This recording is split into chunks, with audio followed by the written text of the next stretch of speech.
today we're going to be talking about snapshots and what I like to call running floorboards.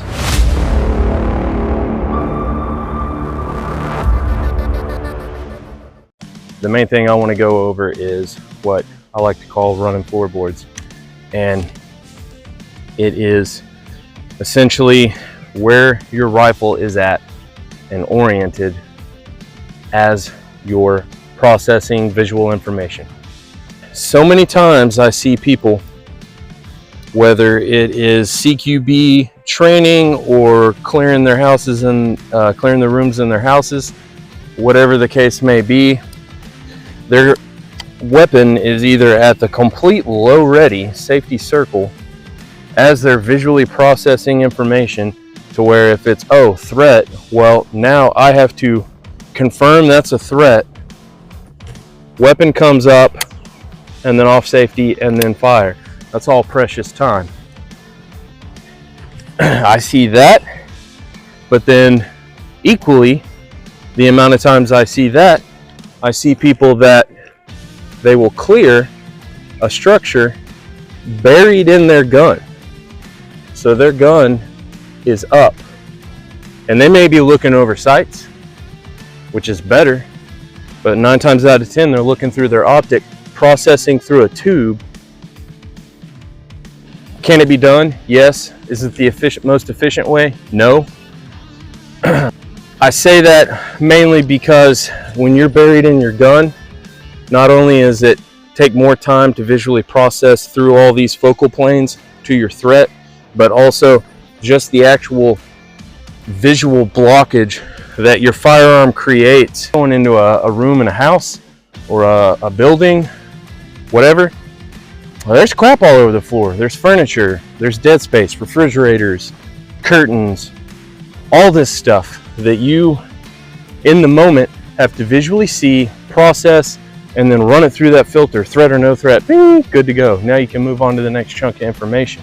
And if your gun is up like this, as you're coming into the room, you're missing everything down here.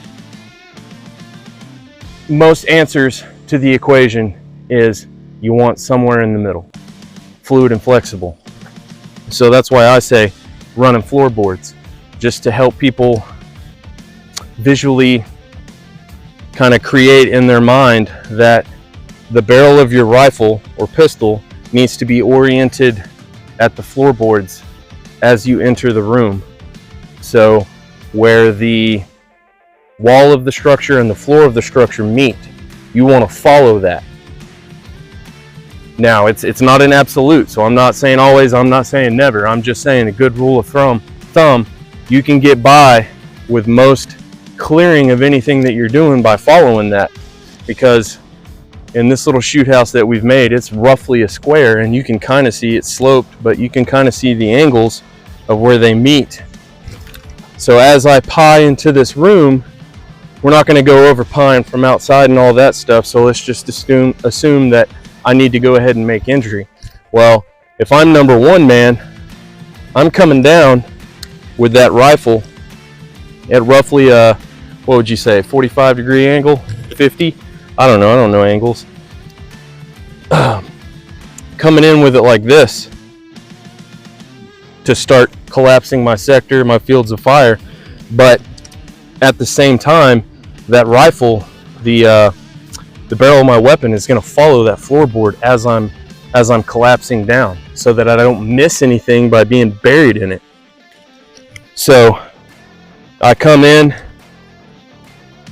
and it's a fluid motion following the floorboards as I'm collapsing, because from wherever I'm at, if I'm doing my job properly, as I'm clearing it, well, now if I've cleared everything all the way to that corner and my barrel's oriented at the floor of that corner, and I start to process that there's a threat there, well, boom, I'm up. Boom, boom, boom. Boom, boom, boom. Now I have not missed the threat by being buried in the gun, and my firearm is in the optimal position to engage. I'm not coming in like this. Step into the room, as I'm processing to collapse my sector, and it works for any way you make entry. If I'm number 2 man and he goes path of least, so I'm going to button hook around this. I come in, and as I step in, my barrel is oriented in the direction that I want to travel. But as I first dig in, it's going to be scooping those floorboards because I don't know what kind of obstructions I have as I enter. I come in and I collapse down. So the next thing that we're going to be doing is snapshots. You can call it what you want, point shooting, whatever. We're going to get at average CQB distance, whatever you want to call it. So I'm not going to edit any misses or anything like that. If I make a mistake, you get to see it, and that's just part of the process, guys. That's how you get better. So we'll see how it turns out.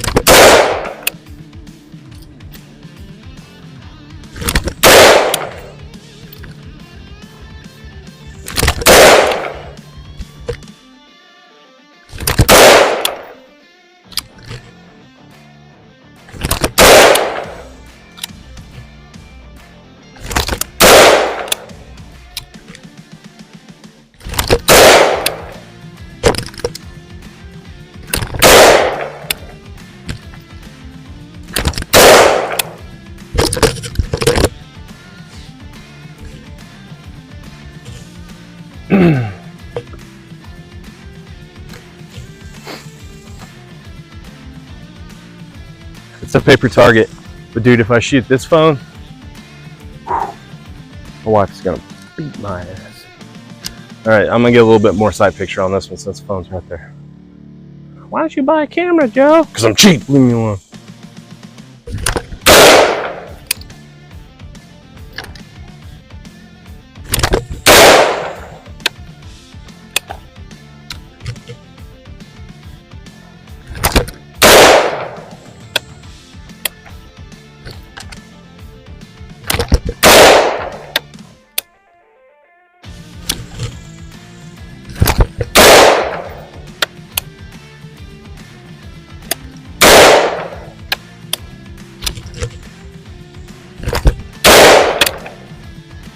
The only other thing that I'm going to harp on in this video is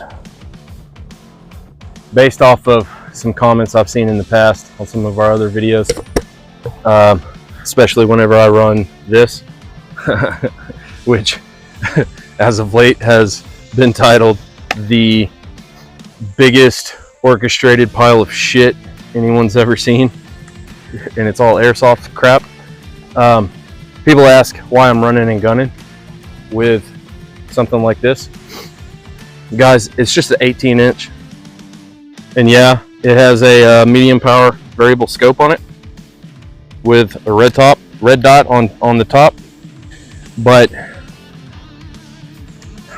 it's going to be bad news for you if you only train CQB and short distances with your short rifles, and you only shoot long distance with your long rifles.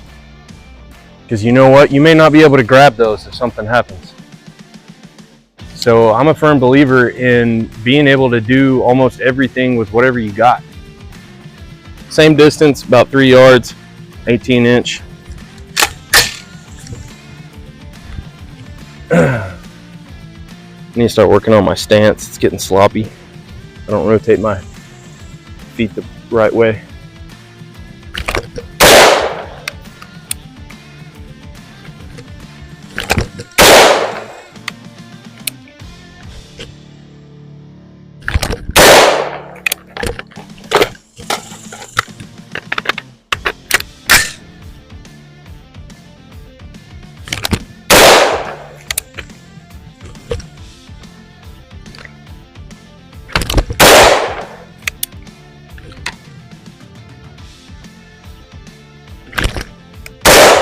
Ooh, froze on that safety.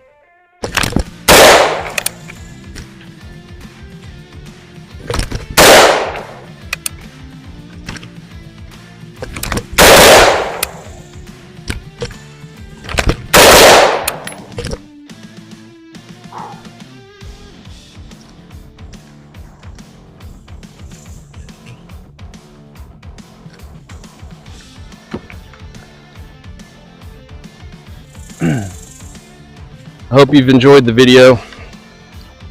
I guess it was kind of like a little bit of a rant, but I hope that you took some good knowledge bombs away with it. And the main thing that I just wanted to express to people was clearing a structure, CQB, all that stuff. You can't shoot what you can't see. And you sure as hell don't want to shoot somebody that's not a bad guy. Things people don't think about. And I'm not going to disclose too much, but I work in a place where when it comes to training purposes, if I'm after a threat and I'm visually processing the area that I'm in, obviously I'm looking for a person. But what are giveaways of people? Shadows, the way light refracts off of things, dead space, obviously, sound, air current, the way things move, how to know if something's been moved, a desk wobbling just the slightest bit, a shadow that seems out of place. These are things that you have to train your mind to see, to get better at that. So what you do at the range, knowing how to clear, knowing how to operate your tools, 100% important. But just be mindful of, what do I need to start looking for past the surface? And that's what's going to take you to that next level when it comes to clearing stuff. So guys, appreciate you stopping by. We love you guys. We love the support. We hope to continue to make videos for you guys through the summer months. It's hectic, especially with little midgets and stuff running around, but y'all are worth it. So we'll catch y'all on the next one. Be degenerate, always push back.